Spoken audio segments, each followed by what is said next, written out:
नमस्ते मित्रों, जय माता दी। इस नवरात्रि के अवसर पर आज मैं आपको नारी शक्ति के बारे में बताना चाहूँगी कि नारी शक्ति क्या है। हमारी देवी माँ दुर्गा माँ, जिस नवरात्रि में हम शक्ति की पूजा करते हैं, हम उनके उपासक हैं और हर नारी के अंदर एक शक्ति होती है। बस बात इतनी है कि उस नारी को अपनी शक्ति को पहचानना आना चाहिए। नारी शक्ति वो होती है जो जो नारी सत्य के रास्ते पे चलती है।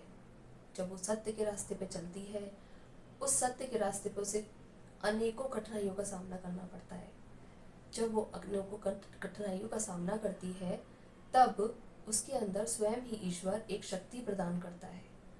वो शक्ति उसकी पावर बन जाती है और फिर उसका डर खत्म हो जाता है और वो बड़े से बड़ा युद्ध या बड़े से बड़ी परेशानी या बड़े से बड़ी कठिनाई का बहुत आसानी से सामना कर लेती है।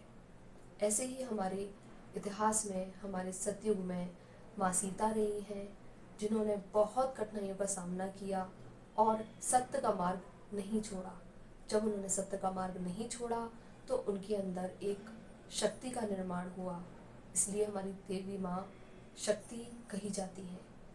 ऐसे ही अगर हम ले लें कि मीराबाई जो थी, वो श्री कृष्ण की भक्त थी और वो सत्य के रास्ते पे थी। उन्होंने बचपन से ही श्री कृष्ण को अपना पति माना था और उसी सत्य के रास्ते पे उनको भी बहुत अड़चनें आई। कहीं ना कहीं उनको जहर का प्याला भी पीना पड़ा, पर उन्होंने अपना सत्य का रास्ता नहीं छोड़ा। तभी श्री कृष्ण ने उनको शक्ति प्रदान की कि वो इतनी कठिनाइयों को सहन कर पाए और जहर का प्याला पीने के बाद भी अमर हो जाए। अगर हम अपने इतिहास में रानी लक्ष्मीबाई को लेते हैं, तो वो एक बहुत बड़ी योद्धा थी, एक नारी थी जो सत्य के रास्ते पर युद्ध कर रही थी और उन्होंने युद्ध करते करते अपने प्राण त्याग दिए, लेकिन उन्होंने भी सत्य का रास्ता नहीं छोड़ा। वो चाहती तो घबरा जाती, सहम जाती, लेकिन नहीं, उन्होंने सत्य का रास्ते का अपनाते हुए युद्ध किया, किसी से नहीं डरी। तब ईश्वर ने भी उनको, या सारी शक्तियों ने मिलकर उनको एक शक्ति प्रदान की और उन्होंने हमारे देश के लिए लड़ाई लड़ी। यही होती है नारी शक्ति। आज की जो वर्तमान स्थिति है, उसमें हमारी जो नारियां हैं, उनको भी अपनी शक्ति की पहचान करनी चाहिए।